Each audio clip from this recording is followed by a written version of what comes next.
نحمدہ و نصلی علی رسولہ الکریم۔ اچھا، سوشل میڈیا پر اور یوٹیوب پر روافظ شیعوں کی طرف سے بہت زیادہ الزام لگایا جاتا ہے اور پروپیگنڈا کیا جا رہا ہے کہ حضرت عبداللہ ابن عمر رضی اللہ تعالی عنہما، جو امیر المومنین خلیفہ دوم حضرت سیدنا عمر بن خطاب فاروق اعظم رضی اللہ تعالیٰ عنہ کے بیٹے اور صحابی رسول ہے حضرت عبداللہ ابن عمر، تو ان کے حوالے سے یہ کہا جاتا ہے کہ انہوں نے جو چوتھے خلیفہ راشد تھے مولا علی المرتضیٰ رضی اللہ تعالیٰ عنہ کی بیعت نہیں کی تھی، اور اس حوالے سے بہت زیادہ روافظ شیعہ شور کر رہے ہیں اور یوٹیوب پر ویڈیوز بھی اپلوڈ کرتے ہیں اور سوشل میڈیا پر پوسٹ وغیرہ بھی لگاتے ہیں۔ تو اس حوالے سے اہل سنت کا کیا موقف ہے؟ دیکھیں، اہل سنت کا یہ موقف ہے، مستدرک میں اور دیگر بھی اہل سنت کی کتب میں موجود ہے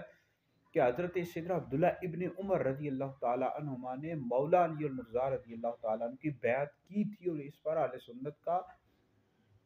سنت کی جتنی بھی کتابیں پڑھ لیں ان سب میں موجود ہے۔ ٹھیک ہے، یہ روافظ شیعوں کی طرف سے پروپیگنڈا کیا جا رہا ہے۔ ہاں، البتہ حضرت عبداللہ ابن عمر رضی اللہ تعالیٰ عنہ کے حوالے سے یہ ملتا ہے کہ جو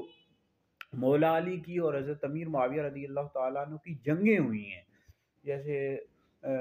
جنگ جمل، جنگ صفین، جنگ نیروان، اس میں حضرت عبداللہ ابن عمر رضی اللہ تعالیٰ عنہ نے کسی کا بھی ساتھ نہیں دیا، کیونکہ آپ مجتہد تھے۔ ٹھیک ہے، حضور علیہ السلام کے صحابہ میں بعض صحابہ ایسے تھے جو مجتہد تھے، خلفائے راشدین تھے، اور حضرت عبداللہ ابن مسعود، عبداللہ ابن عمر، عبداللہ ابن مسعود، عبداللہ ابن عباس، یہ مجتہد تھے۔ تو ان کے نزدیک چونکہ مسلمانوں کا خون بہے گا، تو اس وجہ سے انہوں نے کسی کا ساتھ نہیں دیا، نہ مولا علی کا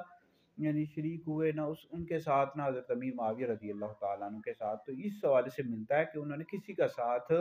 نہیں دیا، البتہ انہوں نے مولا علی المرتضیٰ رضی اللہ تعالیٰ عنہ کی بیعت کر لی تھی۔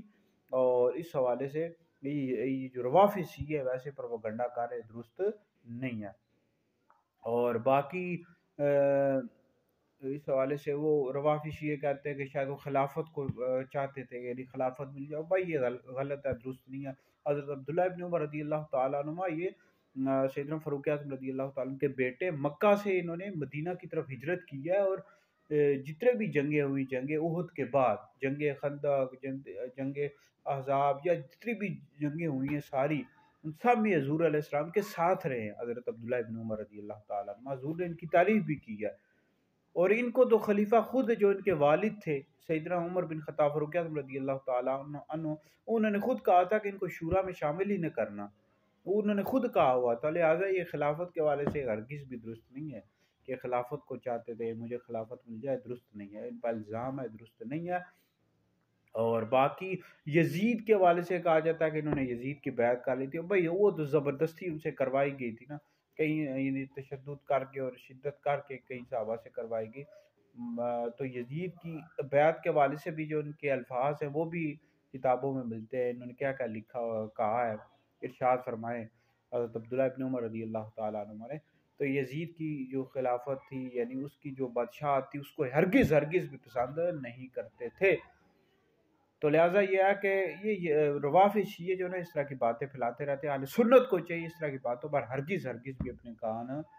نہ دھرے۔ اہل سنت کا یہ عقیدہ ہے کہ انبیاء کے بعد سب سے افضل ابو بکر ہے، پھر عمر ہے، پھر عثمان ہے، پھر علی۔ جو شخص مولا علی کو ابو بکر عمر سے افضل کرتا ہے، ایسا شخص گمراہ بدیر اہل سنت سے خارج ہے۔ تو ہم صحابہ اور اہل بیت دونوں کے عاشق ہیں، دونوں سے محبت کرتے ہیں، اور انشاءاللہ محبت کرتے رہیں گے۔